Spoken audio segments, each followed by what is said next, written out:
మీ అందరికీ వందనాలు. ప్రభు మీకు తోడయుండును గాక. ఆమేన్. యెహోషువ గ్రంథం 22వ అధ్యాయం. యెహోషువ గ్రంథం 22వ అధ్యాయం 10వ వచనం. యెహోషువ గ్రంథం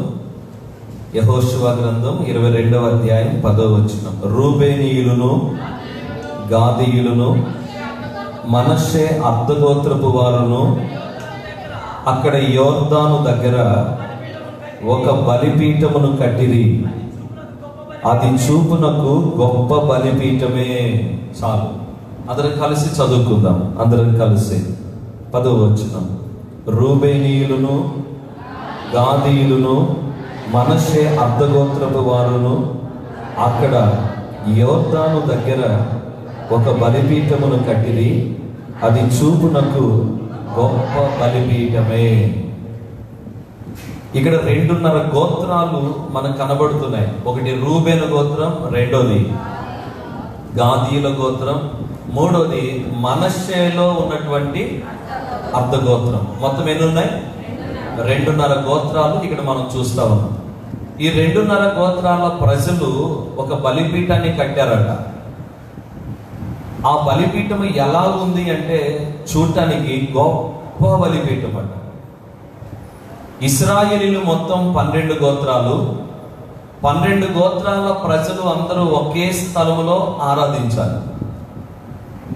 అందరూ ఒక చోటనే కూడుకొని దేవునికి బలి అర్పించాలి. అందుకని 12 గోత్రాలకు కలిపి ఒక బలిపీఠమే ఉండాలి. అయితే ఇక్కడ మనం గమనిస్తుంటే ఈ 2.5 గోత్రాలు కలిసి ఒక బలిపీఠాన్ని కట్టారట. రూబేనీయులు, గాదీయులు, మనష్షే అర్ధగోత్రపు వారు, ఈ 2.5 గోత్రాల వాళ్ళు కలిసి, అనిల్ 2.5 గోత్రాల వాళ్ళు కలిసి ఒక బలిపీఠాన్ని కట్టారట. ఈ బలిపీఠము చూపునకు ఎలాగుంది? చాలా గొప్పదిగా ఉందట చూడటానికి. వీరు ఎందుకు బలిపీఠాన్ని కట్టారు? ఈరోజు నేను మీకు చెప్పాలి అనుకుంటున్న మాట ఇదే. మొత్తం ఇశ్రాయేళ్ల 12 గోత్రాలకు కలిపి ఒక్క బలిపీఠమే ఉండాలని దేవుడు చెప్పాడు. అరణ్యములో ఇశ్రాయేలు ప్రజలు ప్రయాణం చేసి వచ్చేటప్పుడు దేవుడు వారికి చెప్పింది ఏంటంటే, పండగ రోజున పురుషులు అందరూ కూడా దేవాలయానికి రావాలి, అందరూ ఒక్క చోటనే కూడుకోవాలి. ఇప్పుడు మనకి అడ్జస్ట్మెంట్ లేక ఇంకా మనం ఆ గోడలు తీసేయలేదు కాబట్టి ఆ మందిరంలో అంతమంది కూర్చుంటున్నారు. కూర్చున్న అంతమంది కూడా నాకు కనపడాలని కోరుకుంటారు. నాకు కనపడాలి, ఎందుకంటే మనం అందరం ఒక చోటనే ఉన్నాము అనేటువంటి ఒక గుర్తు కోసం. 12 గోత్రాలకి ఒకే బలిపీఠం ఉండి అన్ని గోత్రాల వారు వచ్చి ఒక బలిపీఠం దగ్గరే దేవునికి బలి అర్పించాలి. మరి అలాంటి పరిస్థితుల్లో ఈ 2.5 గోత్రాల వారు ఎందుకు ఇంకొక బలిపీఠాన్ని కట్టారు? ఆ బలిపీఠం కట్టడం వెనక ఉన్నటువంటి కారణం ఏంటి? ఆ బలిపీఠం కట్టడంలో ఆ ప్రజలు ఎటువంటి దీవెనను కోరుకున్నారు? ఆ విషయాలు మాత్రమే ఈరోజు లేఖనాల్లోని మీకు జ్ఞాపకానికి తీసుకొని వస్తాను. చాలా శ్రద్ధగా వినాలి. ఎలా వినాలి? శ్రద్ధగా వినాలి. తలలు క్రిందకు దించుకుంటా, తలలు నా వైపు త్రిప్పుకొని చక్కగా చూస్తూ వినండి. కేవలం ఆడియో కాకుండా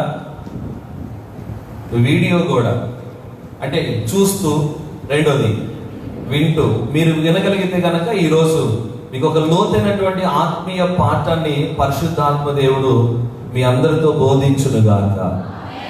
కాబట్టి వెంకటేష్ నా వైపు చూస్తూ ఉంటే చక్కగా చెప్పే వాక్యం నువ్వు అర్థం చేసుకోగలుగుతావు. నా వైపు చూస్తూ జాగ్రత్తగా విను. ఈ బలిపీఠాన్ని కట్టారు, పెద్ద బలిపీఠం కట్టారు. మామూలుగా యెరూషలేములో లేకపోతే ఆ ప్రజలు ఉంటున్నటువంటి 12 గోత్రాలు ఒక చోటుకి రావాల్సిన స్థలంలో ఒక బలిపీఠం కట్టారు.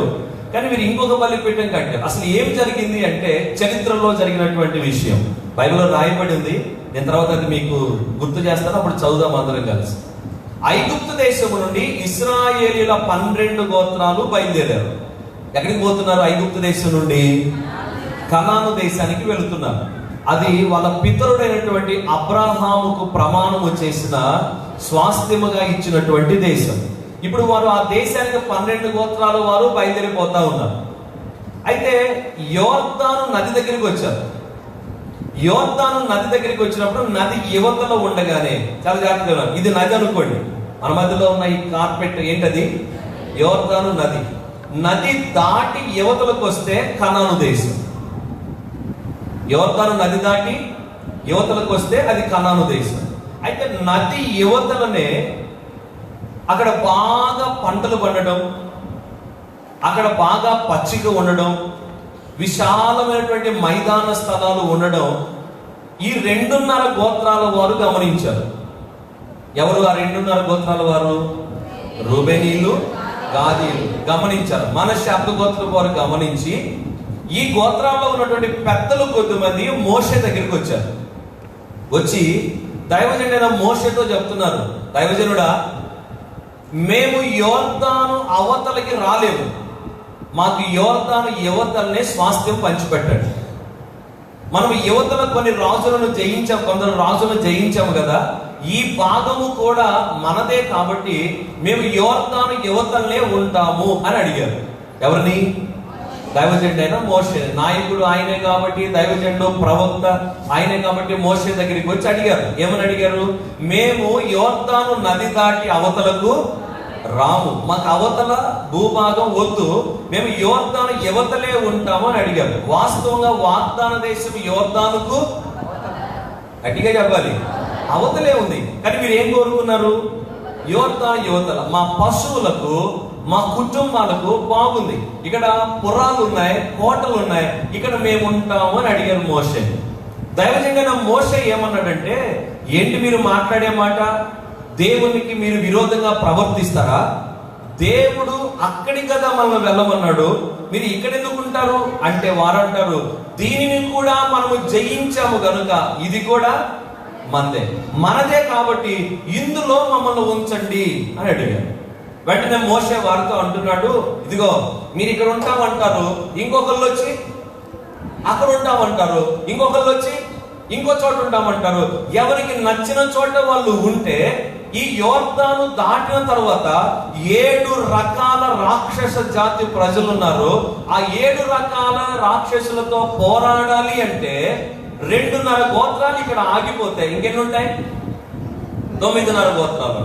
ఈ 9.5 గోత్రాలు ఇంకొకళ్ళు ఎవరైనా ఇంకో చోట ఆగారు అనుకోండి, మరి ఆ 7 రకాల రాక్షస జాతులతో ఎవరు యుద్ధం చేస్తారు? అర్థమైందా మీకు? బలం ఏమవుతుంది? తగ్గిపోతుంది. ఎవరు యుద్ధం చేస్తారు?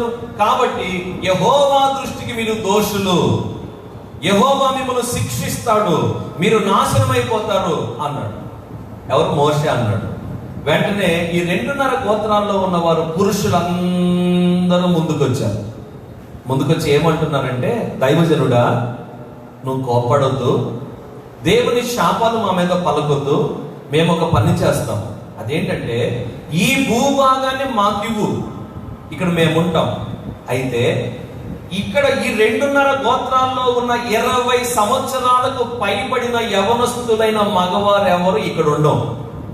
వినండి జాగ్రత్తగా, ఇక్కడ ఉండం.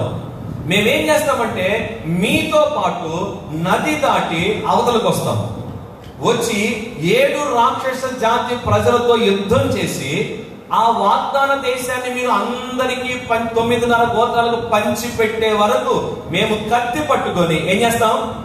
యుద్ధం చేస్తాం. ఆ పంచి పట్టడం అంతా అయిపోయినాక మేము తిరిగి ఇక్కడికి వస్తాం. ఈలోగా మా భార్యలు, మా బిడ్డలు, మా పశువులన్నీ కూడా ఇక్కడే ఉంటాయి అని చెప్పారు. నిజమేనా మీరు చెప్పేది?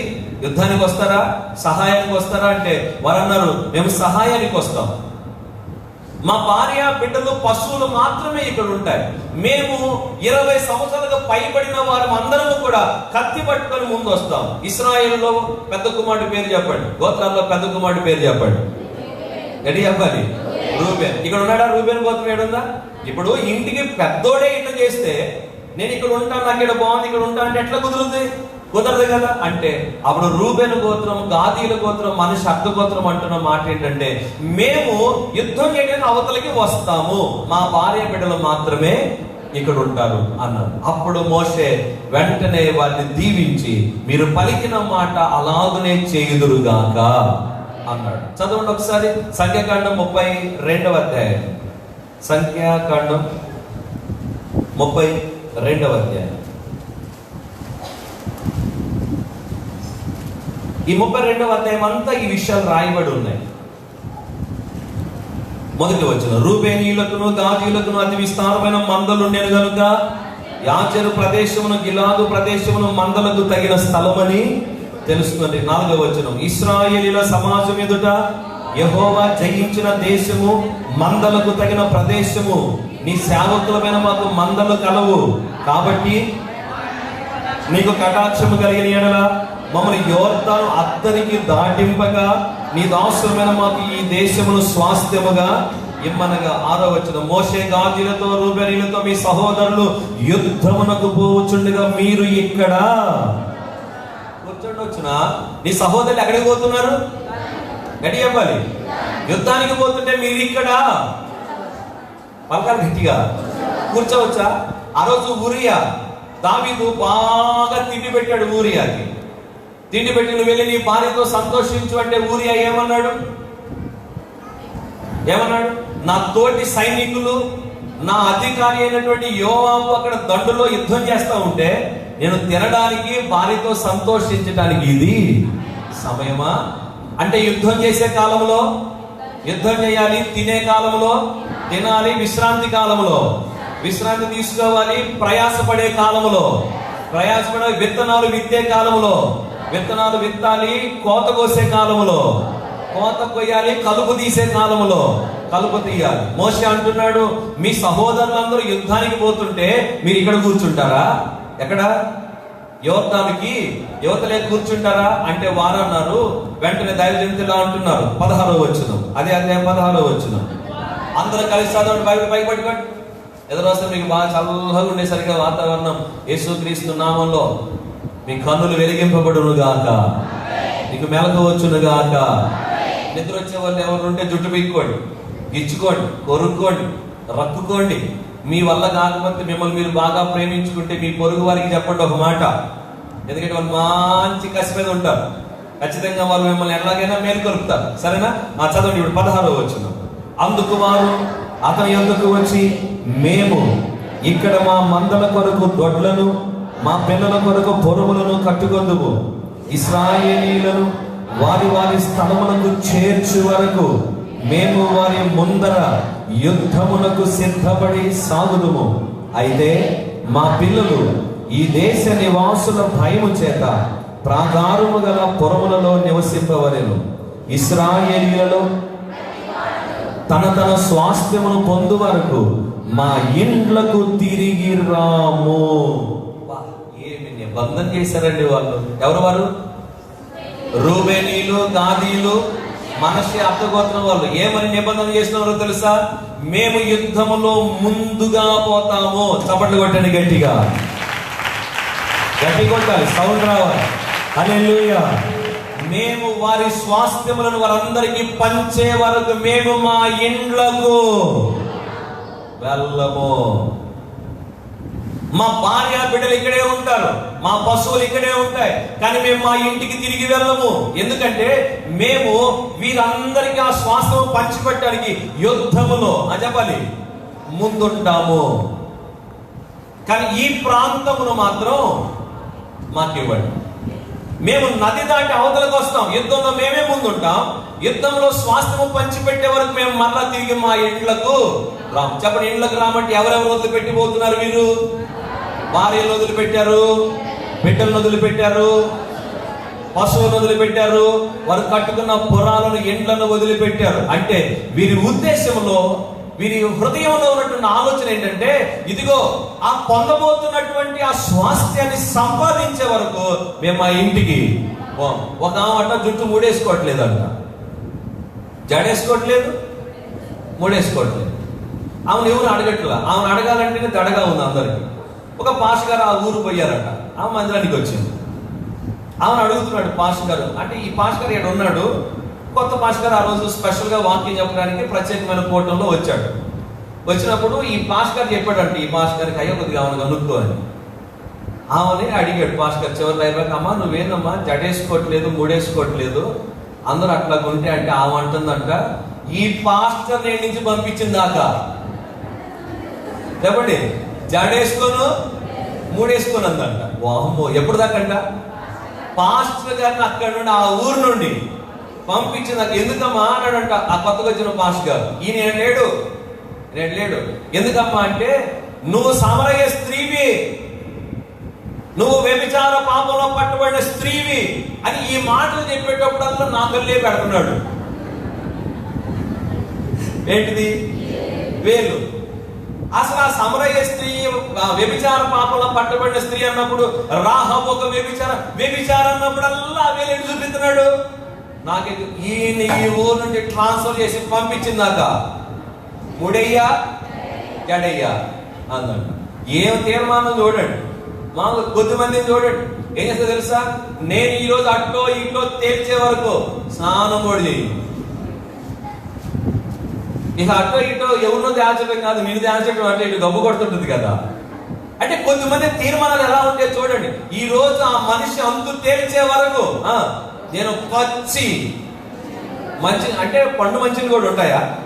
ఏదో పంతంలో ఆవేశం అనే డైలాగ్ ఏమని, పచ్చి మంచినీళ్ళు కూడా ముట్టుకోను.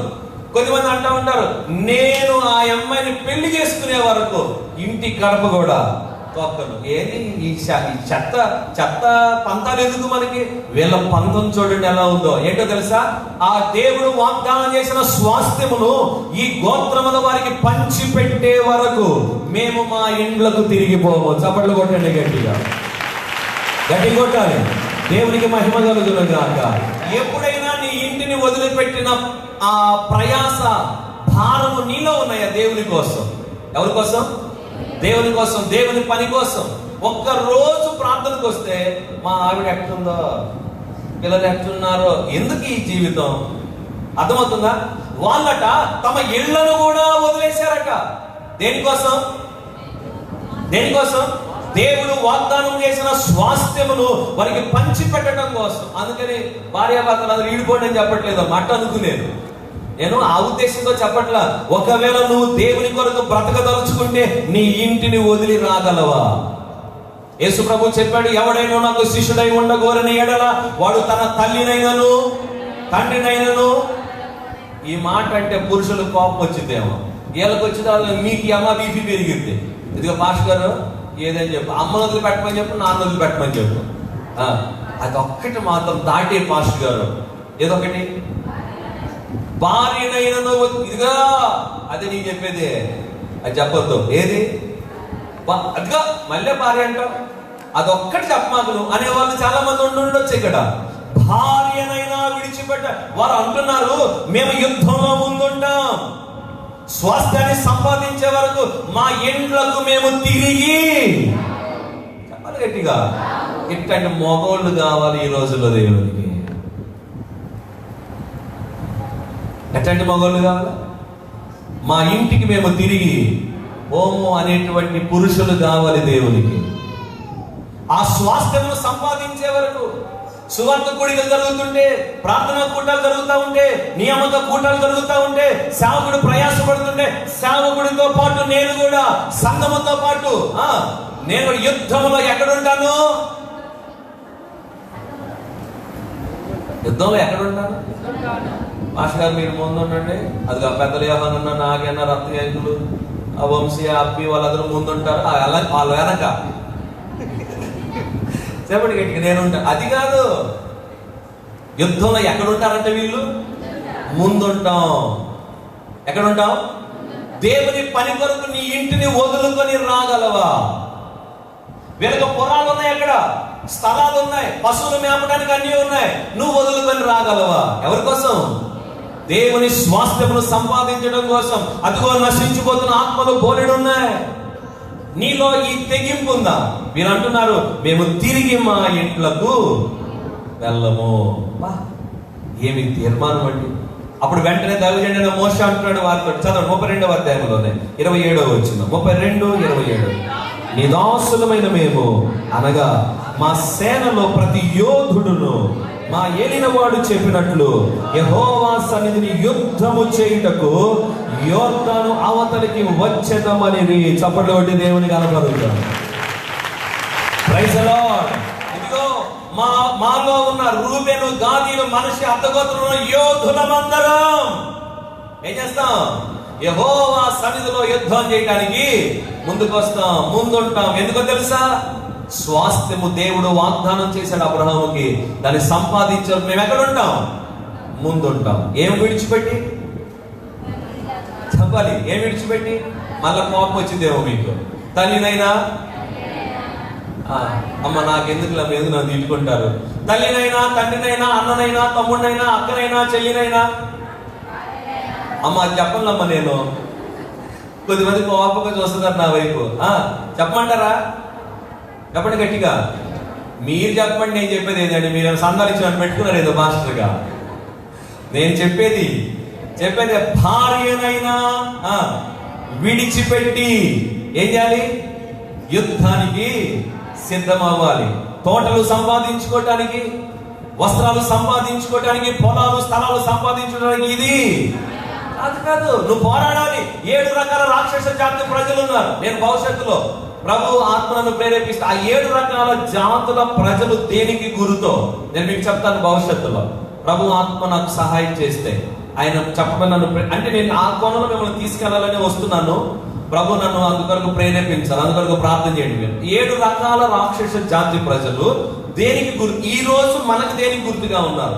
మనం ఆ 7 ఎలా పోరాడాలి? అర్థమైనా నేను చెప్పబోతున్న విషయాలు? భవిష్యత్తులో ఆ 7 దేనికి గుర్తుగా ఉన్నారు? అక్కడ హివ్వీలు, పెరిజీలు, ఇలా 7 రకాల జాతులు ఉన్నారు కదా. ఒక్కొక్కరు దేనికి గుర్తుగా ఉన్నారు? మనం దేనితో పోరాడాలి అనే విషయాలు భవిష్యత్తులో మాట్లాడతాం ప్రభు చిత్తమైతే కదా. అయితే మీరు శ్రద్ధగా వినాలి. ఈ 7 పోరాడటం కోసం యోధులు దేన్ని విడిచిపెట్టి వెళ్లాల్సి వస్తుంది? ఇళ్లను వదిలిపెట్టి వెళ్లాల్సి వస్తుంది. వాళ్ళు బయలుదేరి మోషేతో పాటు బయలుదేరి వెళ్ళారు. యోర్దాను దాటి అవతలకి వెళ్ళారు. చాలా జాగ్రత్తగా వెళ్ళారు. వాళ్ళ భార్య బిడ్డలు ఎక్కడ ఉన్నారు? ఇక్కడ ఉన్నారు. భార్య కనుక ఏమండి అంత అవసరమా అన్నావు? మోషే అన్న నేను రాలేనన్న, అమ్మాయి ఒకటే ఉంది. పిల్ల అక్కడికి వచ్చి ఓనా వజ్రాల కొండ బంగారు తల్లి ఎందుకని? మోషే అన్న ఒక్కగానొక్క నలుసన్నా, నేను అక్కడికి వస్తే యుద్ధంలో చచ్చిపోతానో బ్రతికుంటానో తెలియదు. బ్రతికుంటే మళ్ళా యోధ యోధులకు వస్తానో లేదో తెలియదు. నేను నా బంగారు కొండను వదిలిపెట్టి రాలేనన్నా అనలేదు. వాళ్ళు ఎవరు? బిడ్డలు నీకేనా? వాళ్ళకి లేరా? భార్య నీకేనా? వాళ్ళకి లేరా? ఇల్లు నీకేనా? వారికి లేవా? బాధ్యతలు నీకేనా? వారికి లేవా? చెప్పండి. కానీ పోరాడాలి స్వాస్థ్యం కొరకు. ఆమె చెప్పండి గట్టిగా. దేవుని రాజ్య స్థాపన కోసం శత్రువులతో పోరాడటానికి నీ వంతు బాధ్యత ఎక్కడా? నీ వంతు శ్రద్ధ ఎక్కడా? నీ వంతు పోరాటం ఎక్కడా? ఏదో మందిరానికి వస్తూ పోతూ బ్రతుకుతూ ఉంటే నీ పోరాట స్థానం ఏది? నువ్వెక్కడ నిలబడుతున్నావు? నీ వంతేది? నీ బాధ్యత ఏది? దేవుని పనిలో దుష్టుని శక్తుల నుండి ప్రజలను విడిపించి దేవుని రాజ్యము స్థాపించడానికి నీ బాధ్యత ఎక్కడ? నీ వంతులో నువ్వెక్కడ నిలబడుతున్నావు? వారు అంటున్నారు మేము ఇంటికి తిరిగి పోము. బయలుదేరి యోర్దాను దాటి అవతలకు పోయారు. ఇక చోటు యుద్ధం మొదలైంది. ఎరికో దగ్గర నుండే మొదలైంది. యోర్దాను దాటారు. మొట్టమొదటి వారికి ఎదురైనటువంటి మొట్టమొదటి శత్రువు ఎవరంటే ఎరికో ప్రజలు. చుట్టూతా ప్రాకార యుద్ధంలో ముందు ఎవరు ఉంటామన్నారు? చెప్పగా ఎవరుంటా అన్నారు? రూబేనీలు, గాదీలు, మన అర్థగోత్రం ఉంటారు. యుద్ధం చేస్తా ఉన్నారు. అయిపోయింది. యుద్ధం చేసి ఎరికోను ఓడించారు. 7 రాక్షస జాతి ప్రజలతో ఈ రూబేనీలు, గాదీలు, మనష్షే అర్థగోత్రం వారు, మిగిలిన గోత్రాలు అందరూ కలిసి ఫైటింగ్ చేస్తున్నారు. ఫైటింగ్ చేశారు. దేవుని మహాకృప వల్ల దేశమంతా వారి స్వాస్థ్యముగా మార్చబడింది. దేవునికి మహిమ కలుగునుగాక. నేను ఒక మాట అంటాను, వీరు కనుక మేము ఇక్కడే ఉంటాము అంటే వీరిని బట్టి ఇంకొద్ది మంది అనరా మేము కూడా ఏడే ఉంటాం. అమ్మో యుద్ధమా మా వాళ్ళ కాదు అనరా? చెప్పాలి గట్టిగా. నేను ఎప్పుడు మీతో అనే మాట ఇదే. నువ్వు ఒక్కడి ఆగేవనుకో నిన్ను చూసుకొని ఇంకొకరు ఆగిపోతుంటారు. నువ్వు ఒక్కదాని వెనకబడ్డావు అనుకో, నిన్ను చూసుకుని ఇంకొకరు వెనకబడుతుంటారు. అందుకే మోసే భారం కూడా అదే. మీరు ఇక్కడ ఆగితే వాడిని పిరికి వాడినిగా చేస్తారా? వాడిని భయభ్రాంతులకు గురి చేస్తారా? అట్లా చేయొద్దు. వెళ్ళారు మొత్తానికి యెహోషువ గ్రంథం మనం చదువుకున్నాం. అక్కడికి రండి మరలా 22వ అధ్యాయం. యెహోషువ గ్రంథం 22వ అధ్యాయం. ఇక్కడ కొన్ని విషయాలు చదువుదాం, మనం చక్కచక్క చదువుదాం. 22వ అధ్యాయం మొదటి వచనం. యెహోషువ రూబేనీయులను, గాదీయులను, మనష్షే అందరూ చదవాలి. బైబిల్ పైకి పట్టుకోండి, నా పట్టుకోవాలి, చదవాలి అందరూ కలిసి. 22వ అధ్యాయం మొదటి వచనం. యెహోషువ రూబేనీయులను, గాదీయులను, మనష్షే అర్థగోత్రపు వారిని పిలిపించి వారితో ఇట్లా నేను యెహోవా సేవకుడైన మోషే మీకు ఆజ్ఞాపించినదంతయు మీరు చేసి ఉన్నారు. అబ్బా, ఎంత బాగుందండి ఈ మాట. మోషే మీకు ఏం ఆజ్ఞాపించాడు అదంతా మీరు చేసి ఉన్నారు. ఆ తర్వాత చదువు అందరూ కలిసి. మరియు నేను మీకు ఆజ్ఞాపించిన వాటన్నిటి విషయంలో నా మాట విని ఉన్నారు. Praise the lord. వీళ్ళు ఎవరో తెలుసా? రూబేనీయులు, గాదీయులు, మన శబ్దగోత్రపు వారు. మోషే చెప్పిందంతా చేశారు, యెహోషువ చెప్పిన మాటల్లా విన్నారు. చదవండి 3వ వచనం. బహుదినముల నుండి నేటి వరకు మీరు మీ సహోదరులను విడువక మీ దేవుడైన యెహోవా ఆజ్ఞను అనుసరించి నడిచి ఉన్నారు. ఇప్పుడు మీ దేవుడైన యెహోవా మీ సహోదరులతో చెప్పినట్లు వారికి నెమ్మది కలుగజేసి ఉన్నాడు. కాబట్టి మీరిప్పుడు యెహోవా సేవకుడైన మోషే యోర్దాను అవతల మీకు స్వాస్థ్యముగా ఇచ్చిన దేశములో మీ నివాసములకు తిరిగి. అయిపోయిందండి పనంతా పూర్తయ్యాక. ఏమండి, దేవుడు నమ్మదగిన వాడు, ఆయన ఆత్మతో నింపి నడిపిస్తున్న దైవజనులు నమ్మదగిన వారు. ఆమె చెప్పండి గట్టిగా. పనంతా అయిపోయింది. యెహోషువ పిలిచాడు, మోషే దాటిపోయాడు, యెహోషువ ఉన్నాడు. యెహోషువ వారిని పిలిచి వారితో అంటున్నాడు, ఆ ప్రజలతో, రూబేనీయులు, గాదీయులు, మన శబ్దగోత్రపు వారితో అంటున్నారు, నా ప్రియమైన రూబేనీయులరా, గాదీయులరా, మన శబ్దగోత్రపు వారులరా, మీరు దైవజనుడైన మోషే మాట విన్నారు, నేను చెప్పిన మాట కూడా మీరు విన్నారు, చేశారు. అయితే మీరు మీ సహోదరులతో పాటు యుద్ధం చేశారు కనుక దేవుడు వారికి నెమ్మది కలుగు చేశాడు. ఇక మీరు బయలుదేరి మీ నివాసములకు మీరు. ఏమంటే సేవకుడు చుట్టూ ఎందుకు కూర్చోబెట్టాడు. పని అయిపోయాక ఏం చేస్తాడు? సిస్టర్కి చెప్పాలి అన్నమాట, అమ్మా మీ భర్తలనైనా మీ పిల్లలనైనా పనున్నంతసేపు అంతసేపు ఏం పని నీ కాడ. పనున్నంతసేపు ఏం చేస్తారు వాళ్ళు? ఇక్కడ పని అయిపోయాక సేవకుడు ఏం చేస్తాడు? చెప్పండి అమ్మా. పంపిస్తాడు. కొద్దిమంది లేదు, ఆరాధనకు వస్తారా, వందనాలు కూడా చెప్పుకోరు ఒకరికొకరు. మరి కొంతమంది ఏం చేస్తారు తెలుసా? ఉంటే ఏమైనా పని చదువుతారేమోనని ముందే చివరి ప్రార్థన చేసుకున్నాం, కళ్ళు మూసుకున్నారు. కానీ కళ్ళు మూసుకున్నప్పుడు వీళ్ళు కూడా కళ్ళు మూసుకుంటారు. అర్థమైందా? అంటే ప్రార్థన అయిపోయాక మీకు ఏదైనా పని చెప్తారేమో భయంతో కొద్దిమంది చెప్పవుతా ఉన్నారు. పని అయిపోయాక మిమ్మల్ని ఏమి ఇక్కడ ఉంచుకోరు. పని అయిపోయాక మిమ్మల్ని ఏం చేస్తారు? మీ ఇంటికి పద భోంచి ఇంటికి వెళ్ళికొసేపు, రేపు కలుసుకుందాం, సాయంత్రం కలుసుకుందాం, మరలా కూడికలో కలుసుకుందాం అని చెప్పి పంపిస్తాం మిమ్మల్ని. అందుకు పంపించడం, ఇదిగో నువ్వు పాస్టర్ దగ్గరికి పోవద్దు. ప్రార్థన అయిపోయాక ఆమె అనగానే నోరు మూసుకొని నాతో పాటు ఇంటికి రా. నువ్వు పాస్టర్తో పాటు ఉన్నావు అనుకో, గంట పడుతుంది ఆడ. అర్థమైందా? నేను ఇక్కడ ప్రార్థన చేస్తూనే ఉంటాను, కళ్ళు తెరిచి గమనిస్తూనే ఉంటాను. అప్పుడప్పుడు ఇక్కడ కొద్దిమంది నన్ను గమనిస్తూ ఉంటారు. ప్రార్థన చేయించుకుంటున్నాడు ఒక ఆయన వచ్చి, వాళ్ళ ఆడ అలా దూరంలో ఉంది అంది. ఏమంది? అంది అనగానే ఈయన లేడు, వెళ్ళిపోయాడు. ఏందిరా బాబు, పాస్టర్ గారి కంటే పవర్ ఏడుంది? ఇంట్లో ఉన్నటువంటి ఏదో అంటారు చూడండి, కరెంట్ పోతే పెట్టారే, ఏంటి అది? ఇన్వర్టర్. ఇక్కడ పాస్టర్ పవర్ చాలట్లా. దేని పవర్ దెబ్బకి? ఇన్వర్టర్ పవర్ దెబ్బకి ఈ పవర్ సరిపోవట్లేదు. ఇదేమో డిమ్ అయింది ఇక్కడ, అదేమో ఫుల్ రైస్ లో ఉంది. అందుకు ఇట్ట అనగానే మనుషులు ఇటు తలమే చేయబెట్టి ప్రార్థిస్తున్న ఈ సహోదరుడు లేడా. నేను ఏదో ఆ సహోదరుడు 2 మాటలు మాట్లాడదామని. వద్దు, పని అయిపోయాక సేవకుడు ఇంటికే పంపిస్తాడు. ఆమె చెప్పండి గట్టిగా. కంగారు పడుకో, కంగారు పెట్టుకో. ఆమె చెప్పండి. ఇప్పుడు వాళ్ళు తిరిగి మీ నివాసాలకు పోండి అని చెప్పాడు యెహోషువ. పంపిస్తే ఏం చేశాడంటే 6వ వచనం చదువు, 22:6. అందరూ కలిసి అతడు ఇలాగూ చెప్పిన తరువాత వారిని దీవించి వెళ్ళనంపగా వారు తమ నివాసములకు పోయి. చప్పట్లు కొట్టి దేవుని కనపడుతారు. గట్టిగా గట్టిగా గట్టిగా హల్లెలూయా.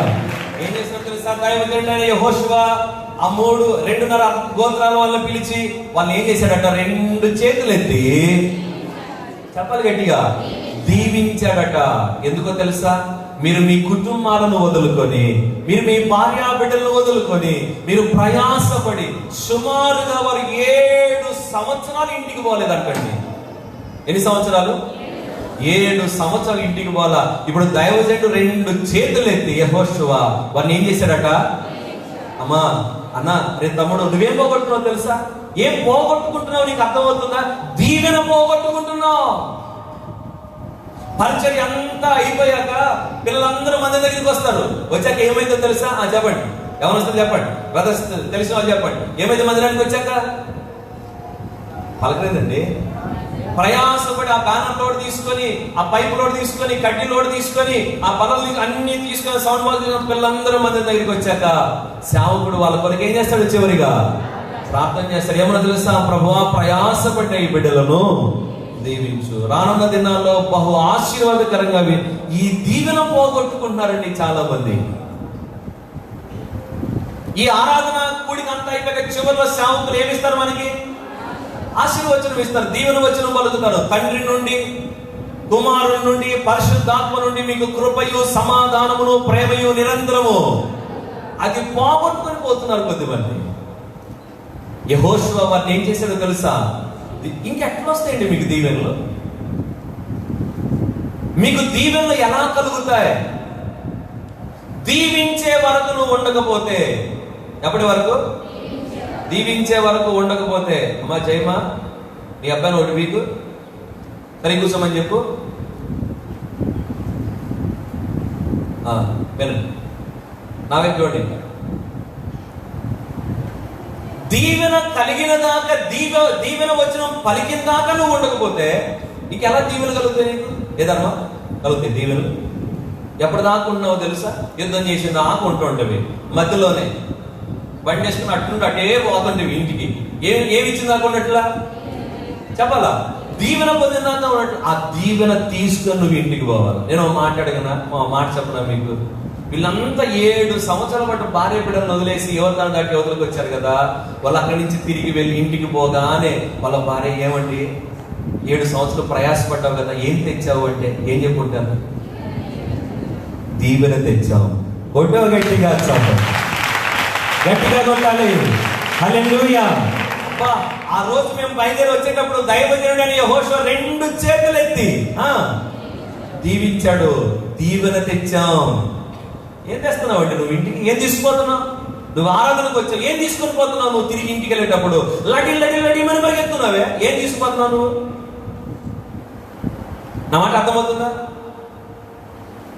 పరిగెత్తుకుంటా పోతున్నావు. వందనాలు కూడా చెప్పకుండా నీ తోటి సహోదరికి, నీ అక్కకి, నీ చెల్లికి వందనాలు చెప్పకుండా పోతున్నావు. నీ అన్నకి, నీ తమ్ముడికి వందనాలు చెప్పకుండా నువ్వు ఏం తీసుకొని పోతున్నావు? ఆశీర్వాదాన్ని, దీవెన తీసుకుని. వాళ్ళు వెళ్ళి భార్యతో చెప్పుకుంటారు, వెరీ గుడ్. దైవజనుడు వచ్చేటప్పుడు మాకేమిచ్చి పంపించాడు? దీవెన ఇచ్చాడు. ఏమంటే ఆ దీవెన కేవలం వీళ్ళకు మాత్రమేనా? 2 చేతులైతే ఏముంటాడు యెహోషువ? దేవా, ఈ బిడ్డలను గొప్ప చేయి, ఈ బిడ్డలను దీవించు. 7 సంవత్సరాలుగా వీరు విడిచి వచ్చిన భార్యను, బిడ్డలను, కుటుంబాలను దీవించు. దీవెన తీసుకొని పోయారండి ఇంటికి. రూబేనీయులు, గాదీయులు, మనష్షే అర్థగోత్రపు. నీ భర్త మీ భర్త ఇంటికి వచ్చినప్పుడు అక్కలారా, ఓ అక్కలారా వందనాలు మీ అందరికి. అప్పుడేనమ్మా అంటీలారా మీకు వందనాలు. మీ భర్తని ఇంటికి రాగానే ఏమండి, ఆఖరి దాకున్నావా, అన్న ఆశీర్వదించిన దాకున్నావా అని అడగండి. లేదన్నాడు అనుకోండి, మళ్ళీ పంపించండి. ఎందుకయ్యా మా ఇంటికి దరిద్రం తెస్తావు? ఏం తీసుకొని రా నువ్వు? దీవెన తీసుకొని రా నువ్వు. దైవజనం దగ్గర ఉండి చివరిలో భుజం తట్టి శభాషురా నాన్న, దేవుడు నిన్ను దీవిస్తాడు, పో ఇంటికి వెళ్ళిరాపో అంటాడు చూడు. అప్పటిదాకా ఒకవేళ అట్లా కాకుండా ఇంటికి వచ్చాడు అనుకో, అన్నం కూడా పెట్టండి, అట్టంటే చూపించండి మీ బెకాపం. ఏం తీసుకొని రాకపోతే? దీవెన తీసుకొని రాకపోతే అప్పుడు వెనక్కి పంపించండి, మరలా దీవెన తీసుకొచ్చేలాగా మీ భర్తలకు మీరు ప్రోత్సాహం కలిగించండి. ఆమేన్. అంతేగాని ఆయన అంతేలా గంటలు ఉంటాడట, ఆయన అంటే పాస్టర్ గారు కాబట్టి ఆ మందిరంలో ఆ ఇంట్లో ఆడి తిరుగుతాడు, నీకేం పని, నీకు ఇంట్లో పనులు లేవు అనొద్దు నువ్వు. ఆయన ఇక్కడ సేవకుడితో ఉండి ఇంటికి తెస్తుంది ఏంటో తెలుసా? దీవెన. ఆ దీవెన తీసుకురాబట్టే నీ భర్త సేవకులతో ఉండి, సంఘంలో ఉండి, పరిచయంలో ఉండి, నీ బిడ్డలు దీవెన తీసుకురాబట్టే నువ్వు ఉంటున్న చిన్న ఇల్లైనా సంతోషంగా ఉండగలిగావు.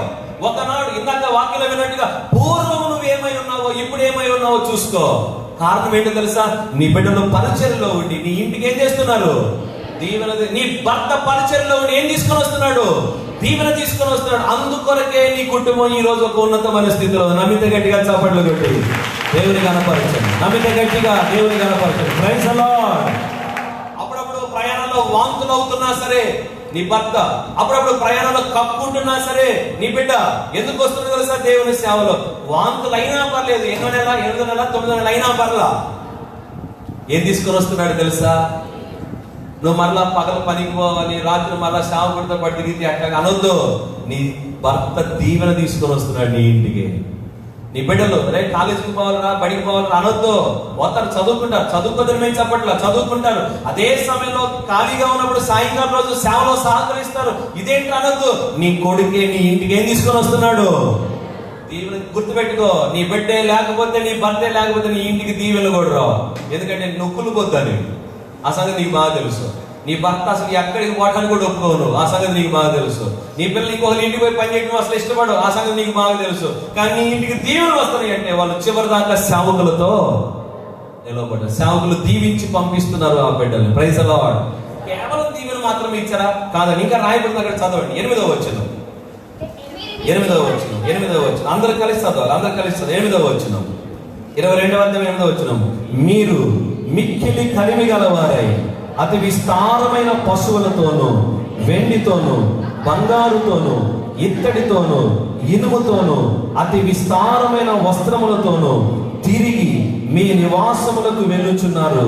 మీ శత్రువుల దోపుడు సొమ్మును మీరును మీ సహోదరులను కలిసి పంచుకొనుడి. Praise the lord. యుద్ధం చేశారు కదా, ఈ యుద్ధంలో కొల్ల సొమ్ము పంచుకున్నారు. ఆ కొల్ల సొమ్ములో మొత్తం ఎన్ని గోత్రాలు? 12 గోత్రాలు. నా వైపు చూస్తూ వినండి. 12 బస్తాల కొల్ల సొమ్ము దోచుకున్నారు యుద్ధంలో. హలో, మేము 9 గోత్రాలను తీసుకుంటాం అంటే ఒప్పుకోల దైవజనుడు ఏం చేశారు తెలుసా? ఆ గోత్రానికి ఒక బస్తా, ఈ గోత్రానికి ఒక బస్తా, వీళ్ళకు కూడా చెప్పాలి గట్టిగా. బస్తాలు పంచితే విస్తారమైన కొల్ల సొమ్ము, బంగారము, ఇనుము, ఆభరణాలు అన్ని తీసుకొని మూటలన్నీ భుజాలు వేసుకున్న ఒంటిల మీదనో గాడిదల మీదనో పెట్టుకున్నారు. దైవజనుడు యెహోషువ అంటున్నాడు, ఇదిగో మీరు ఈ 7 సంవత్సరాలు, ఏమండి నా మాట జాగ్రత్తగా వినండి, ఈ 7 సంవత్సరాలు ఈ కొల్ల సొమ్ము పెట్టుకోవడానికి వీళ్ళకి ఇల్లు ఉన్నాయా? ఇల్లు ఏడున్నాయి? యోర్దాను అవతలు ఉన్నాయి. మరి ఎక్కడ ఉన్నాయి అన్ని? ఇవన్నీ దైవజనుడు తన సమక్షంలో పెట్టుకున్నాడు. పనంతా అయిపోయి వెళ్ళేటప్పుడు ఏం చేస్తున్నాడు? ఇదిగో ఇది నీది, ఇది నీది, ఇది నీది అని పంచి ఇస్తే అవన్నీ బస్తాలు బస్తాలు కొల్ల సొమ్ము వేసుకొని వాళ్ళ నివాసాలకు పోతా ఉన్నారట.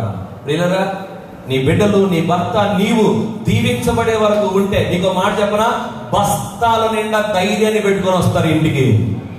బస్తాల నిండా గుండె నెబ్బరం పెట్టుకొని వస్తారు ఇంటికి. బస్తాల నిండా దేవుని వాక్యం పెట్టుకొని వస్తారు ఇంటికి. బస్తాల నిండా మంచి ప్రేమను నింపుకొని, నీ మీద నీ బిడ్డ ప్రేమను నింపుకొని వస్తారు నీ ఇంటికి. బస్తాలు బస్తాలు వస్తాయి. ఎంతమందికి కావాలి బస్తాలు? నేను ఎట్టెత్తారు? సగం బస్తానా? మరి ఎంతటి స్పష్టంగా కావాలా? అయితే యుద్ధంలో ఏం చేయాలి? నువ్వు కూడా పోరాడాలి. ఏదైనా వదిలిపెట్టు. దేనికోసం? యుద్ధంలో పోరాడి స్వాస్థ్యమును సంపాదించి పెట్టడంలో నువ్వు ఎంతైనా నిలబడు, ఏదైనా విడిచిపెట్టు. ఇప్పుడు వీళ్ళన్నీ విడిచిపెట్టి ఈ యుద్ధం చేయడం అయిపోయి దేవుడు వాళ్ళకి ఇచ్చిన, దైవజనుడు వాళ్ళకి ఇచ్చిన ఈ బస్తాలు తీసుకొని, దీవెన తీసుకొని వీరు బయలుదేరి జాగ్రత్తగా వినాలి, నది దాటి అద్దరికి పోయారు. అక్కడ వాళ్ళ ఇల్లు ఉన్నాయి, వాళ్ళ భార్యలు ఉన్నారు, వాళ్ళ పిల్లలు ఉన్నారు. ఆనందంగా వారిని కలుసుకోవచ్చు అక్కడికి పోయి. కానీ ఏం చేశారు తెలుసా? వీరు అక్కడికి పోయి వాళ్ళ భార్య బిడ్డలను కలుసుకోక మునిపే వారు ఏం చేశారు అంటే, నది అవతల వారు ఉంటున్న 2.5 గోత్రాలు ఉంటున్న ఆ స్థలంలో ఒక పెద్ద బలిపీఠం కట్టారు. ఏంటంటే పండక్కి వాళ్ళు కూడా ఇక్కడికే రావాలి, నది దాటి ప్రతి పండక్కి యువతలకి రావాలి, ఇక్కడ బలిపీఠం దగ్గరికి రావాలి. కానీ ఇప్పుడు ఈ 2.5 గోత్రాల వారు నది దాటి అవతలకు పోయి ఏం కట్టారు? బలిపీఠాన్ని కట్టారు. అది ఎలా ఉందంటే చూపునకు గొప్ప బలిపీఠము. వెంటనే వారు ఒక బలిపీఠాన్ని కట్టారన్న సంగతి నది అవతల ఉన్నటువంటి యెహోషువకు తెలిసింది. చాలా జాగ్రత్తగా వినండి. ఎవరు తెలిసింది? యెహోషువకు తెలిసింది. వెంటనే యెహోషువ మొత్తాన్ని 9.5 గోత్రాల్లో ఉన్న యుద్ధ వేరి మోగించి మొత్తం ప్రజలు మొత్తాన్ని రప్పించాడు. రండి, ఇప్పుడు దాకా మనతో పాటు ఉండి ఒక్క బలిపీఠం దగ్గర ఆరాధించాలి, ఒక బలిపీఠం దగ్గర మనందరం బలి అర్పించాలని చెబితే ఇప్పుడు వీళ్ళు ఇప్పటిదాకా మనతో ఇంతనానే నది దాటి అవతల పోని ఏం కట్టారు? మీరు మరొక బలిపీఠం కట్టారు. రండి, వాళ్ళ తుత్తు నీళ్ళుగా చంపేద్దాం, రండి 2.5 గోత్రాలను చంపేసేద్దాం రండి అన్నాడు యెహోషువ. ఈలోగా దైవాత్మ ప్రేరణతో యెహోషువ కొంతమంది పెద్దలను పిలిచి, ఫినెహాస్ అనేటువంటి ఒక యవనస్తుని పిలిచి, యాజకుని పిలిచి, మీరు నది దాటి అవతలకు పోయి అసలు వాళ్ళు బలిపీఠం ఎందుకు కట్టారు, వాళ్ళ ఉద్దేశం ఏంటి, వాళ్ళ తాత్పర్యం ఏంటి, వాళ్ళ మనసులో ఉన్న ఆలోచన కనుక్కొని రండి అని పంపించాడు. ఫినెహాస్ కొంతమంది పెద్దలు నది దాటి అవతలకు పోయారు. బలిపీఠం కట్టి వీళ్ళు ఇళ్ళకి పోయి భార్య బిడ్డలతో సంతోషంగా ఉన్నారు. అక్కడికి వెళ్ళిపోయి వాళ్ళని పిలిచాడు, ఇదిగో ఒకటే బలిపీఠం ఉండాలి కదా 12 గోత్రాలకి, మరి మీరెందుకు ఇంకొక బలిపీఠముని ఇక్కడ కట్టారు? మీరు యెహోవాకు విరోధముగా పాపం చేస్తున్నారు. ఈ పాపము చేసినందుకు మీరందరూ చావాలి. అదిగో నది అవతల యుద్ధానికి పంక్తులు తీర్చి నిలబడిన వారిని చూడండి, ఇప్పుడు మిమ్మల్ని నాశనం చేయడానికి రెడీగా ఉన్నారు. ఎందుకు మీరు బలిపీఠం ఎందుకు కట్టారో చెప్పండి అని అడిగారు. వెంటనే రూబేను గోత్రం, గాదీల గోత్రం, మనషే అర్థ గోత్రపు వారితో చెబుతున్న మాట ఏంటో తెలుసా? అయ్యా, నది అవతల వాగ్దాన దేశంలో మాకు ఇంత సెంటు భూమి కూడా లేదు, మాకు అది అక్కర్లా. మాకు ఆ దేశంలో ఉన్న ఒకే ఒక్క ఆస్తి ఏంటంటే బలిపీఠం. ఏంటిదట? బలిపీఠం. మాది అంటూ ఏదైనా చెప్పుకోవలసి వస్తే చాలా జాగ్రత్తగా వినండి. అందరికీ పనిచేశారు, వీళ్ళకేమో నది అవతల పంచారు, మిగిలిన 9.5 గోత్రాలకి యువతల కనాన్ దేశంలో పనిచేశారు. వీళ్ళకి ఏమన్నా ఉంది అక్కడ? పలకాలు గట్టిగా ఏమి లేదు. కానీ వీళ్ళు కనాను దేశంలోకి రావాలి అంటే వీళ్ళకున్న ఒకే ఒక్క భాగం, ఒకే ఒక్క వాటా ఏంటంటే చెప్పాలి, బలిపీఠం. అక్కడ ఉన్న బలిపీఠం. అయ్యా, మాకున్న ఒకే ఒక్క భాగం బలిపీఠం. అయ్యా, మేము నది అవతల ఉంటున్నాం. కొద్ది కాలం అయ్యాక మీ పిల్లలు మా పిల్లలతో, రే ఎవడరా మీరు నది దాటి యువతలకు వచ్చి మా బలిపీఠం మీద మీరు బలి అర్పిస్తున్నారేంట్రా అంటారేమోనని మేము కూడా మీలో ఒకరిమని జ్ఞాపకార్థంగా మేము ఒక పెద్ద బలిపీఠాన్ని కట్టామని చెప్పారు. వాళ్ళు చెప్పిన మాట ఎలాంటిదో తెలుసా? చదవండి, అక్కడే రాయబడింది 22వ అధ్యాయంలో. ఆ మాట మీకు అర్థం కావాలని ఈ విషయాలన్నీ నేను మీకు చెప్తాను. 22వ అధ్యాయం 24వ వచనం. అందరూ చదవాలి, 22వ అధ్యాయం 24వ వచనం అందరం కలిసి 22, 24. ఏమనగా రాబోవు కాలమున మీ సంతానపు వారు మా సంతానపు వారితో, ఇశ్రాయేలీల దేవుడైన యెహోవాతో మీకేమి సంబంధం? రూబేనీయులారా, గాదీయులారా, మీకును మాకును మధ్య యెహోవా యోర్దాను సరిహద్దుగా నియమించెను గదా.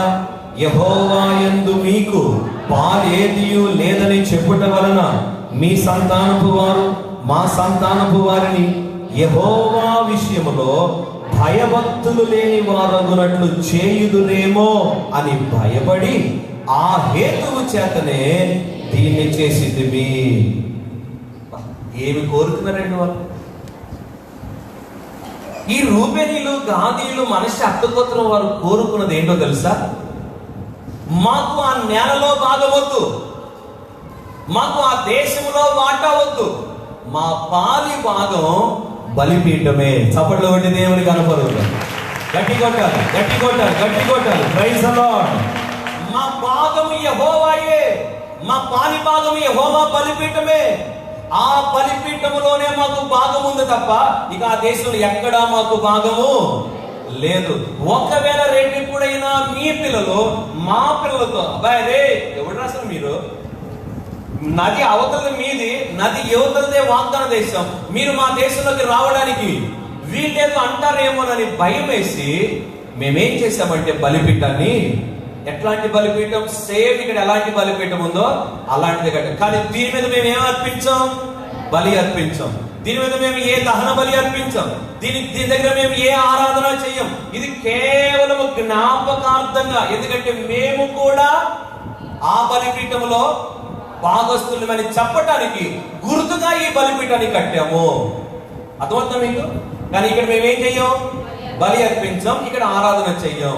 రేపు ఎప్పుడైనా మీ పిల్లలు మా పిల్లలను చూసి మీరు ఎందుకు ఇక్కడికి వచ్చారు అనకుండా ఉండటానికి, ఇదిగో మాకు యెహోవాలో భాగం ఉంది, మాకు బలిపీఠములో భాగం ఉంది. నా ప్రియమైన దేవుని బిడ్డలారా, ఈ మధ్యాహ్నం వేళ మీతో ఆత్మదేవుడు చెబుతున్న మాట ఏంటంటే, నీకు ఈ భూమి మీద ఏమీ ఇవ్వలేదా నీ తల్లిదండ్రులు? ఈ భూమి మీద ఏ స్వాస్థ్యానికి నువ్వు నోచుకోలేదా? ఇదిగో ఆ బలిపీఠములో నీకు పాలి భాగం ఉందని ఈ మధ్యాహ్నం దేవుడు నీతో చెప్తా ఉన్నాడు. గట్టిగా చెప్పండి, గట్టి కొట్టాలి. అదిగో మన మధ్యలో ఉన్న పళ్ళలో నీకు పాలి భాగం ఉంది, అందులో నీవు పాలి భాగం పొందబోతున్నావు. ఈ తృష్ణ, ఈ తపన, ఈ ఆరాటం రూపెనీలు, గాదీలు, మన శబ్దగోత్రం వారిలో ఉంది. ఏమన్నా తెలుసా? మాకు అక్కడ నేలొద్దు, మాకు అక్కడ నీరొద్దు, మాకు అక్కడ పంటొద్దు, మాకు అక్కడ స్వాస్థ్యం వద్దు, మాకు కావలసింది ఒక్కటే, ఏంటది? బలిపీఠములో పాలి భాగం. ఎందుకంటే ఆ బలిపీఠం మీద మాకు కూడా ఏముంది? హక్కు ఉంది. మేము కూడా అక్కడ ఆరాధిస్తాం, మేము కూడా అక్కడ బలి అర్పిస్తాం, మేము కూడా అక్కడ దేవుని సంతోషపరుస్తాం, మేము కూడా అక్కడ దేవునికి ఇంపైన సువాసన ఆగ్రహింపజేస్తాం. మాకు కావాల్సింది ఇంకేమీ కాదు. ప్రియులరా, మీరు దేవుని మందిరానికి వస్తున్నారా? స్థలం లేదనో, కుర్చీ లేదనో, అది లేదనో, ఇది లేదనో, పట్టించుకోలేదనో పలకరించడం దిగులు పడద్దు. మీకు అక్కడ భాగం ఉంటే చాలు. ఎక్కడెక్కడ? అదిగో బలిపీఠం. ప్రభువైన యేసుక్రీస్తు మన కొరకు బలి అర్పించబడిన స్థలం, మన కొరకు తన శరీరాన్ని, తన రక్తాన్ని ఆహారంగా పానీయంగా ఇచ్చాడు. అందులో పాలిభాగం నీకుందా? అందులో పాలిభాగం నువ్వు పొందుతున్నావా? అయితే నీవెంత ధన్యుడో, ఎంత ధన్యురాలవో. ఆమె చెప్పండి గట్టిగా. ఏమీ లేకపోయినా పర్లేదు, ఈ భూమి మీద మనకు బలిపీఠంలో పాలిభాగం ఉంటే మనకంతే. చెప్పండి గట్టిగా, చాలు. కీర్తనకారుడు అంటున్నాడు, 141వ కీర్తన అనుకుంటారు, ఒకసారి చూడండి. కీర్తన 142వ కీర్తన 5వ వచనం. 142వ కీర్తన 5వ వచనం. యెహోవా, నీకే నేను మొర్రపెట్టుచున్నాను, నా ఆశ్రయ దుర్గము నీవే, సజీవులున్న భూమి మీద నా స్వాస్థ్యము నీవే అని నేను అనుకుంటున్నాను. ఇదిగో నా ఆస్తి ఎవరో తెలుసా? నా స్వాస్థ్యం ఎవరో తెలుసా? నా పాలిభాగం ఎవరో తెలుసా? నా తృప్తి దేన్ని బట్టో తెలుసా? యెహోవాను బట్టి. రూబేనీలు, మనష్షే, అర్థగోత్రపు వారు, గాదీలు ఇదే మాట అంటున్నారు, మాకు ఆ దేశంలో నేల లేదు, కానీ మాకున్న ఒకే ఒక్క ఆస్తి అక్కడ బలిపీఠం. అందులో మాకు కూడా ఏముంది? అలాగేనండి. ఎంతమందికి అర్థమైంది నేను చెప్పిన వాక్యం? ఎంతమందికి అర్థమైంది? Praise the lord. దించండి. వీళ్ళే కోరుకున్నారు ముందు. ఎక్కడ? నది అవతల వాళ్ళే కోరుకున్నారు, నది యువతల వీరికి ఉన్న ఒకే ఒక్క దిక్కు మొక్కు. వీళ్ళు కూడా ఇశ్రాయేలీలే అనడానికి గుర్తు బలిపీఠం. ఆ బలిపీఠంలో భాగాన్ని కోరుకొని వారు అక్కడ ఒక బలిపీఠాన్ని కట్టారు. అక్కడ ఆరాధన చేయలేదు, కానీ మేము కూడా వారిలో ఒకరమే అంటూ ఏ మాట చెప్పిన ముగిస్తున్నాను. పరిశుద్ధాత్మ దేవునికి మిమ్మల్ని అప్పగిస్తున్నాను. ఈ భూమి మీద నువ్వు దేని కొరకు ఆరాటపడుతున్నావు? దేని కొరకు నువ్వు పోరాటం చేస్తున్నావు? దేని కొరకు రంది కలిగి ఉన్నావు? ఈ మధ్యాహ్నం నీతో ఆత్మదేవుడు చెబుతున్న మాట ఒకటే, నీవు ఆయన శరీరములో, ఆయన రక్తంలో పాలిభాగం కలిగి ఉండు. ఇది లోకములో మరి ఎవ్వరికి లేని గొప్ప ఆధిక్యత, భాగ్యం. బాప్తిస్మం పొందేవా? మారు మనసు పొందేవా? నీటి బాప్తిస్మం ద్వారా నువ్వు సంఘంలో చేర్చబడ్డావా? అయితే నీకు ఆ ప్రభువు బలలో, ఆ బలిపీఠంలో నీకు కూడా ఏముంది? పాలిభాగం ఉంది. లేదంటే నీకు లేదు. అందులో నీవు ఇశ్రాయేలీయుడు అవుతావు, నువ్వు దేవుని బిడ్డ అవుతావు, నువ్వు క్రైస్తవుడు అవుతావు. నువ్వు మారు మనసు పొందకపోతే, నీటి బాప్తిస్మం పొందకపోతే నువ్వు ఎప్పటికీ ఆ బలిపీఠంలో భాగాన్ని పొందలేవు. నువ్వు అందులో భాగాన్ని పొందలేకపోతే నువ్వు యెహోవా యందు భయభక్తులు లేనివాడవే. లేని దానవే, నువ్వు ఆ బలిపీఠంలో భాగాన్ని కోరుకో. బాప్తిస్మం పొందావా? మారు మనసు పొంది ప్రతి ఆదివారం ప్రభు వల్ల చేస్తున్నావా? అయితే నీకొక మాట, నువ్వు దేని కొరకు ఆరాటపడుతున్నావు? నీకు ఏం కావాలని కోరుకుంటున్నావు? రూబేనీయులు, గాదీలు, మనష్య అర్థగోత్రం వారు ఏం కావాలని కోరుకున్నారు? ఏం కావాలని కోరుకున్నారు? ఆయన బలిపీఠంలో భాగం కావాలనే కోరుకున్నావు. ఇంకేమి నువ్వేం కోరుకుంటున్నావు? దేవుని మందిరానికి వచ్చినప్పుడు నువ్వేం కోరుకుంటున్నావు? దేవుని సన్నిధికి వచ్చినప్పుడు నువ్వేం కోరుకుంటున్నావు? ఏమీ కోరుకోదు. ఒకటే చెప్పండి, సజీవులున్న దేశంలో నా స్వాస్థ్యము నీవే అయ్యా, నీవు నాకుంటే అంతే చాలు. తల్ల వంచండి, ప్రార్థన చేసుకుందాం. ప్రభు బల్ల దగ్గరికి వెళ్దాం. ఆ బలిపీఠంలో భాగాన్ని అందుకుందాం. ఆ బలిపీఠంలో పాలి భాగాన్ని అందుకుందాం.